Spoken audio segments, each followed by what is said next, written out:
blonde mink, Daddy. It's got to be blonde. Or you don't want it? Well, now, Ricky, let's not go to extremes. But you did promise it to me, didn't you, Daddy? Yeah, sure. And if everything works out, you'll get it. Blonde, to match your hair. In that case, my hair stays the color it is. How'd you like me a redhead, Daddy? Who knows? I want to know where Harry is. Sent him out an hour ago. Should think you'd want to be alone with me. There are lots of men Look, baby, go run away someplace and hide till I look for you. I got a big deal cooking, the biggest thing I ever tried to do. I don't think too good with a dame on my mind or my lap. Get off.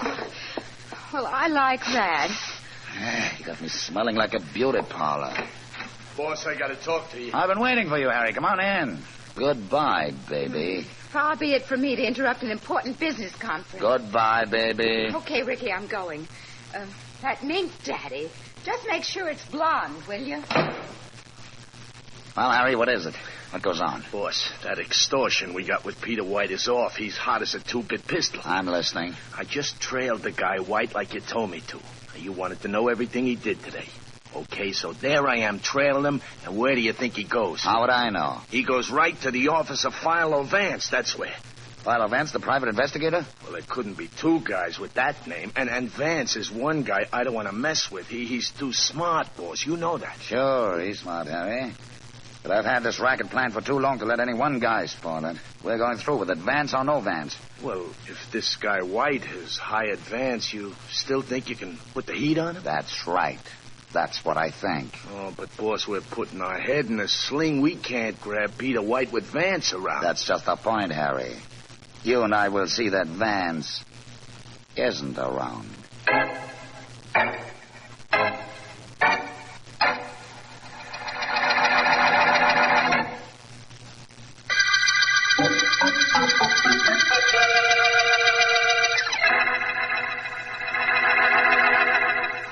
Now, look, Ricky, I work for you, but hiding in back of these bushes with no idea of why ain't my idea of fun. Tell me what this is all about. Just as soon you saw, Harry. You sure this is Vance's house? This is Vance's house. He ain't home. He's due back here any minute. What goes on, Ricky? We don't want him around when we get that dough from Peter White, do we? No. We're going to do that later tonight, but we're just going to make sure Vance won't interfere. We're going to kidnap him first. Oh, boy. It guarantees our operating without interference, Harry. Got to do it. Well, is it all right with you if I say I don't like it? Say whatever you... Hey, there's a car pulling up. Yeah, and that's Vance in it. Well, that's Vance getting out of it. You ready, Harry? My gun is, if that's what you mean. That's what I mean, all right. Okay, this is it. Hold it, Vance. There's the... Well, good evening. Aren't you two a little out of your territory? Guns and handkerchiefs over faces belong exclusively in Western movies, don't they? Maybe. Maybe we're looking for a screen test. Okay, Harry, the blindfold. Right. Perhaps I'm only a disinterested party in this endeavor, but I might like to know what's going on regardless. Yeah, I got the blindfold on, boss. The gag, Harry. Really, now, let's stop this melodramatic... That's enough. Now, Vance, you're entitled to know this much. We're going to stuff cotton in your ears so you can't see anything, you can't hear anything, and you can't do any talking. Then we're driving you somewhere. Only you won't have any idea where. And we're holding you overnight. And in the morning, we let you go with no harm done. Nod your head if you follow us. That's fine. Let's walk back to your car, Vance. You'll never know where you're being taken, so you'll never be able to track us down. But you won't be hurt, so if you're as smart as people say, you won't try to find out who we are. Harry, you drive. Only don't go over 30. All right. Let's not get any speed cop on your trail. You know where to go. Yeah, sure, boss. Let me squeeze in there first. Now, you, Vance. Go on in. That's being smart. Now, me. And now let's go, Harry. Sure. You see, Harry? No trouble. No trouble at all. Pull it up to the curb right here, eh? Yeah. I'll get the cotton out of Vance's ears. Okay. Yeah. Good. Now, Vance, listen. We're leaving the blindfold on, but I'm jamming your hat over your eyes like this. Now I'll remove the gag. I imagine we might be seen by people, and that's the reason you're doing this. You've got a good imagination. Thank you. what happens after we get wherever it is you're taking me? We're there now. You stay here overnight, and in the morning we'll let you go. But first we'll bandage your eyes, and in fact your whole head, and take you out of here in a private ambulance. After we dump you, you'll have no idea of where you've been. Believe me, you won't. Very well, if you say so. Under the conditions you've outlined, I can't see how I could very well know where I've been. Now, could I? Boss, I don't like the way he said that. This Vance is too smart. I told you he was. I guess he thinks so, too. Well, you'll have all night to figure out how smart he really is.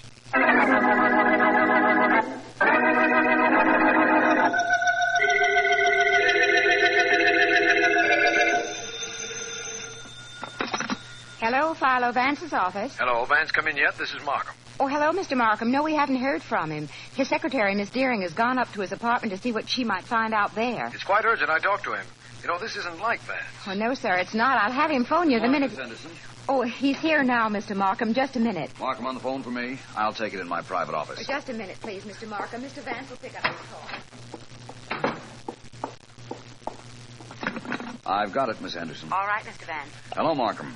Vance, where have you been? This is the third time I've tried to reach you this morning. Well, I had a rather unusual experience last night, Markham.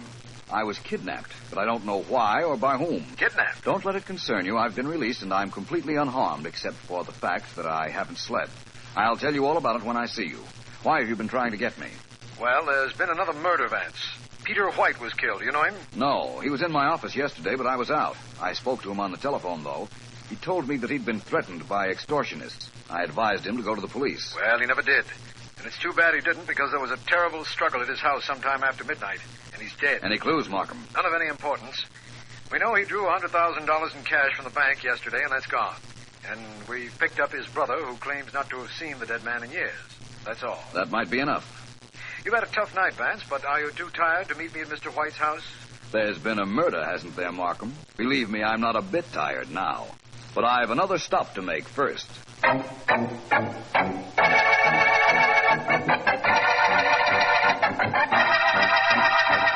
Let me understand something, Mr. White. You and your brother hadn't been speaking for a number of years. That's right, Mr. Markham. Uh-huh. He made money, I didn't. 10 years ago, we had a bust-up. That's it. I see. When were you last here in your brother's house? I've never been here until this morning. Wouldn't be here now, except the police found where I live and got me here. Who gets my brother's money? He had a lot, you know. We don't know yet. His secretary has gone to his lawyers for the will. You'll know soon enough. He probably left her everything. He was always silly for a skirt ever since he was a kid. Bet you that Miss Collins gets plenty from him. Perhaps. But I'd like to know who got him.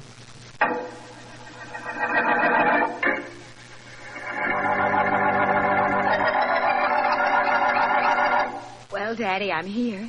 You said to come early today and you'd surprise me. I'll surprise you, all right. Blonde mink surprise, Ricky? Maybe later on, baby, but not now. I'm waiting for Harry to show up, and he's late now. When he comes, do I get the mink? Could be. Oh, Daddy, you're wonderful. What you mean is I'll be wonderful when Harry gets here. If he gets here. I may be getting double-crossed. What happens then? You know what mink coats are made of? Little pieces. Sure. That's the way they're going to find Harry if he crosses me.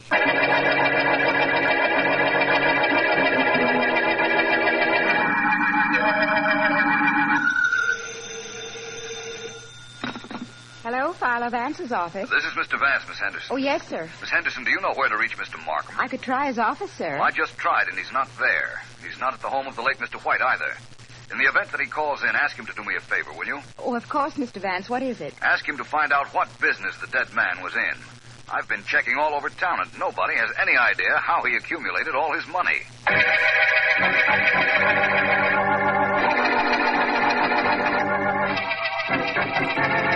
You were a little late, Harry, but you brought the dough, so it doesn't matter. Well, I overslept. Tough night last night, Ricky. But I brought $50,000 worth of doesn't matter, huh? That you did. Yeah. Did a good job of cooping Vance up all night, didn't we? Oh, sure did. And when I dumped him this morning, he didn't have no idea of where he was or where he'd been. We kept him out of the way good, all right. I kept him out of the way all night while you went to collect from old man White. Well, let's split up this dough. Yeah. Here you are. 20,000 for you, 30,000 for me. What? There we are. Hey, wait a minute. What's the matter with 50-50? That's what we were supposed to split. You weren't supposed to kill Peter White, but you did. You do something you're not supposed to do. I do something I'm not supposed to do. Oh, but, boss, Well, apparently I'm here just in time. Boss, it's Vance. Only it can't be. He never could have... Shut up, Harry. Vance, this is ridiculous. We had your eyes taped up. You couldn't possibly have known where we took you last night. Which is the reason you thought nothing of renting a room under your own name. That's how I traced you here. Hey, boss, you were so sure he wouldn't know where we were hiding out. How did you find us, Vance? What do you want? Never mind how I got up here, my friend. But you are entitled to know what I want. I want to break even on this case. You two held a gun on me last night and took me where you wanted me to go. I'm doing the same with you. You don't have to, you know, Vance. There's an awful lot of money here on the table. Part of it's yours, if you walk out of here right now. Sorry, I like it here. How much is there? $50,000. Was that all? Where's the other $50,000? What other 50? Well, I know for a fact that Peter White drew $100,000 out of the bank yesterday. What? I imagine it was to pay you two, wasn't it? $100,000, Harry. No, don't believe him, boss. He's trying to make us battle. I didn't get no 100 G's. All I got is on the table. All you have to do is call the bank and find out how much White withdrew, you know. I know, and you'd be a sap to come up here with that kind of story if it wasn't true. The other $50,000, Harry? There wasn't any, boss. Honest, there wasn't. This was all he gave me. You little no.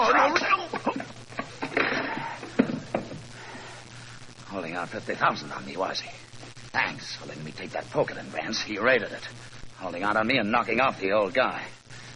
That wasn't part of this. You got to know that, Vance. Do I? Yes. Apparently there are a lot of things I have to know.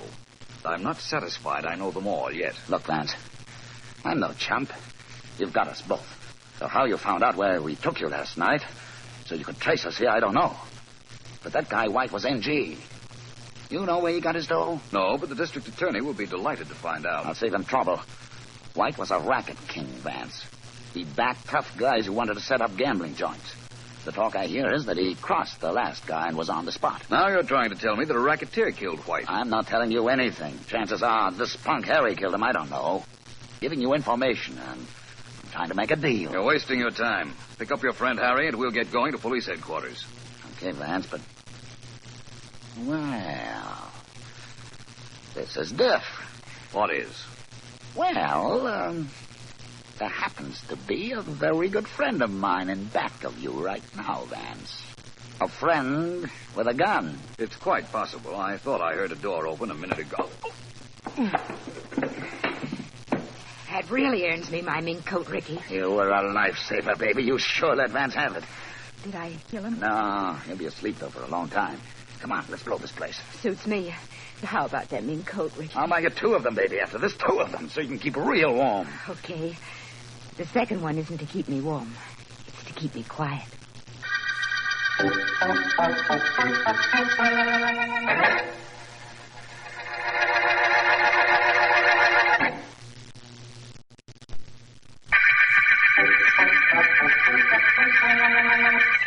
This is District Attorney Markham. The White murder case opened when Peter White was found dead. His murder undoubtedly the work of extortionists whom he feared. While White was being killed, Philo Vance was kidnapped but released in time to start on a mission which resulted in a telephone call to me a few minutes ago. Apparently, Vance was hit on the head while tracking down his own kidnappers, and when he recovered, it was to find that one of them, named Harry, was unconscious on the floor beside him. He has brought Harry to headquarters, telephoned me, and I am about to meet Vance in the prison corridor right now. As soon as I get through this door, Vance should be... Vance. Hello, Markham. Glad to see you. I'm delighted to see you. I've got so much to ask you and to tell you. Ask first, if you like, and then we'll go see this Harry I brought here. What I want to know is how you ever found the men who kidnapped you. You were blindfolded and shoved in a car, and yet you knew where you'd been taken. Yes, I did. Fortunately for me, the car went straight south. I knew it was going 30 miles an hour, and I knew it stopped exactly 5 times for traffic lights. I drove my car at 30 miles per hour, and after I'd stopped for 5 traffic lights, I knew I was in the general vicinity of the place where I was held. Did you see anything familiar that might have helped you? Yes, I saw a hotel, and I was brought up in an elevator the night I was kidnapped. During that elevator ride, I counted the seconds from the ground floor to where we stopped. I duplicated that procedure at this hotel and came to the 9th floor. But the room, Vance. How did you find the room they held you in? My sense of direction after I got off the elevator. I found the right room, Markham. I knew I was right because I'd scratched the woodwork while I was being held there. I found the scratch, found who rented the room, and arrived at the office of a man named Ricky. Vance, you continue to amaze me. Honestly, you do. The rest you told me on the telephone, so I know how you got here. Now, let me tell you what I know. Please do. The dead man's brother doesn't expect to get a dime from the murder victim. He thinks all the money and property will go to White's secretary, a girl he called Miss Collins. That's all? Yes, I guess so. What does this Collins girl look like? I don't know. I've never seen her. Sergeant Heath questioned her before I got to White's house this morning, before they brought in White's brother, too, as a matter of fact. I see. Well, let's go talk to this Harry individual, Markham. He's in the second cell right over here. I'm with you, Vance. This cell, eh? This cell, and that is Harry. Harry, do you feel like answering some questions? What kind of questions? You and Ricky were trying to extort money from Mr. White, correct? What do you mean, trying? We did it. And killed Mr. White in so doing. Now, look, once and for all, let's stop that killing talk. I didn't kill nobody. I got the dough from the old guy, and I scrammed. He was alive when I left him. Oh, of course. Now, look, you, whoever you are, I said I left him alive. Remember that. Ricky didn't believe me either. That's why he poked me one. It's still sore. Ricky ran out on you, you know, Harry. Yeah. Left you on the floor unconscious so I could bring you here. Don't I know it? And ain't I sore about that, too? Angry enough to tell me where I might pick him up? That I wouldn't know. All I do know is that he promised to buy his gal a mink coat. And Baby ain't the kind of gal you say you'll do things for and then don't do it. Baby? That's right. She's the dame that tipped us off to old man White. She worked with us on account of she was sweet on Ricky, and he promised to buy her a fur coat at Bixby's. We don't have very much there to go on, do we, Vance? No, but it may be enough. Markham, would you let me borrow Sergeant Heath for a while, please? I'm sure he'll be anxious to cooperate, Vance. What do you want him to do? I want you to go back to Mr. White's house while Heath and I go on a shopping tour.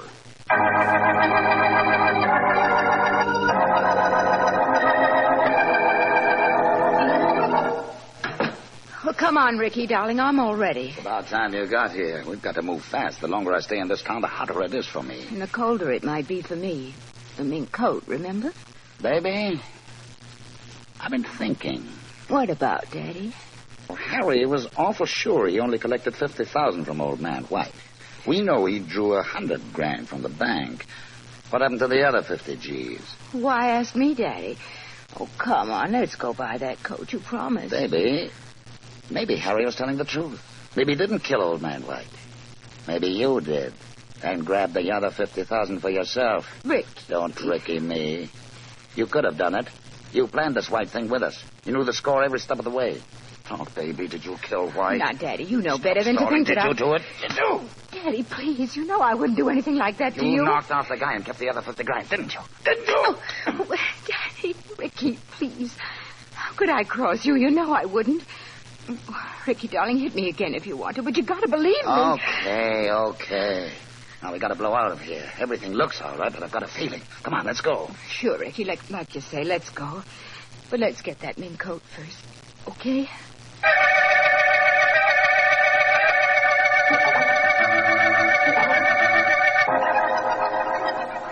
Baby, you've been looking at mink coats for an hour. Make up your mind. I want to get out of this store and out of town fast. Daddy, darling, you just don't walk in and buy a fur coat just like that.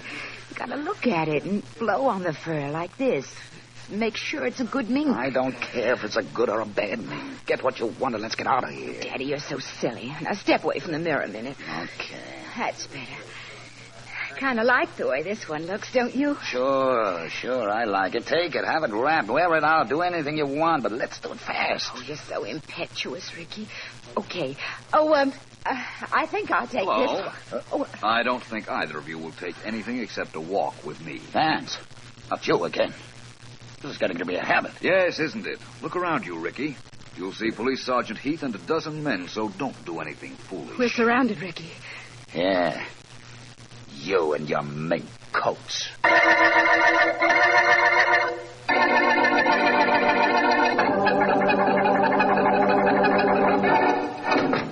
Hello, Mr. White. Hi, Markham. Come on in. Don't be bashful.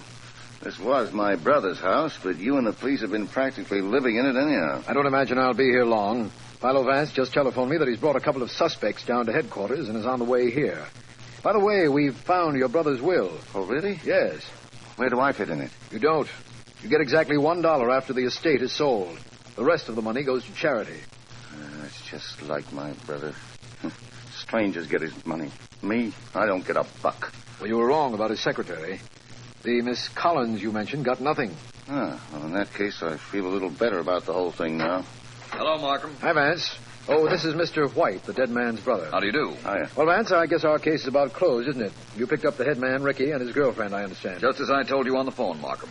Surprising thing happened. Sergeant Heath recognized the girl. That's not so surprising. Heath knows practically every criminal in the city, male and female. He didn't recognize her as a criminal, Markham. The girl with Ricky was Miss Collins, secretary to the late Mr. White. Well, so this whole thing was a frame-up, eh, Vance? She was on the inside tipping off Ricky and Harry. So it would seem. Seem like that to you, Mr. White? Yeah, sure does. Only goes to prove no blonde is any good. There's something in their blood, I guess. I've never heard that opinion expressed before. Mr. White, I've been meaning to ask you this when you and I met. Where were you when your brother was murdered? I sleep in my room in the other part of town. Why? When had you seen him last? 10 years or so ago, he told me, Vance. Yeah, that's about right. And when you got here the morning of the murder, whom did you see and talk to? Me? Well, nobody. They brought me in a room and held me there practically all morning. Only person I saw was Sergeant Heath and a couple of cops until Markham got here. Are you sure? Look, I don't know what you're trying to do to me, but of course I'm sure. Markham, who identified the body of the victim as Peter White? This man here and the secretary, Miss Collins, as I understand it. But not at the same time, of course. You're sure Peter White had a brother? Positive. We checked on this man's story. Why do you ask, Vance? Well, all I can tell you is that he is not Peter White's brother. Now, wait a minute, Vance. Vance, if he's not Peter White's brother, who is he? He's Peter White. What? You can arrest him for murder, Markham.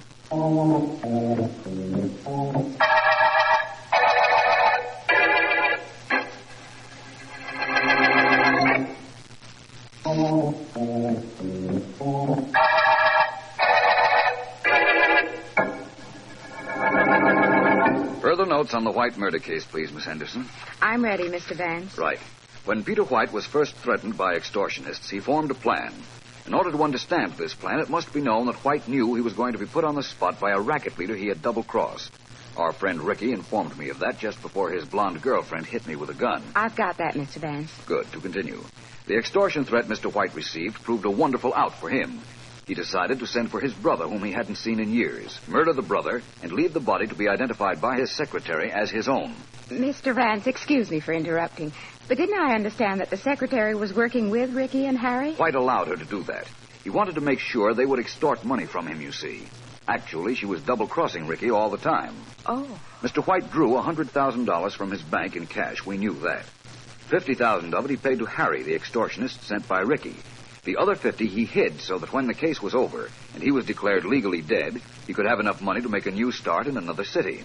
I'm sorry to keep interrupting, Mr. Vance, but with all that property and everything Mr. White had, why would he give that up just like that? He'd rather have his life than his property, Miss Henderson. And his plan guaranteed the underworld would think him dead. Now to continue. Oh. He paid Harry the $50,000, killed his brother whom he had sent for, and then went to the brother's room and waited for the police to call. I guess I'm learning fast, Mr. Vance. In other words, he figured the police would find out about the extortion and believe that the extortionists killed him after he paid them the money they wanted. He took no chance on the police not knowing. He came to me with his case, remember? I sure do. There's one thing I don't know, though. What made you so sure that Peter White was posing as his own brother? Well, Miss Henderson, that was rather simple. He knew Peter White's secretary's name, yet, according to his own story, he had never met her, seen her, or heard her discussed. He knew also that she was a blonde. Peter White's brother wouldn't have known those things, but Peter White would. No doubt about it. When I learned that Peter White worked from his home, was rarely seen out anywhere, that he was in trouble with a gang leader, and that $50,000 was missing from the money we know he took out of the bank, I needed only the mistake he made in naming and describing his secretary to round out my theory. Awful good theory it was, too, Mr. Vance, now that the secretary confessed and everything you imagined was actually the truth. Not a bad day's work for you, Mr. Vance. Not bad at all. Thank you, Miss Henderson. Thank you very much. Now we've come to the end of our notes, the end of the day, and the end of the White murder case.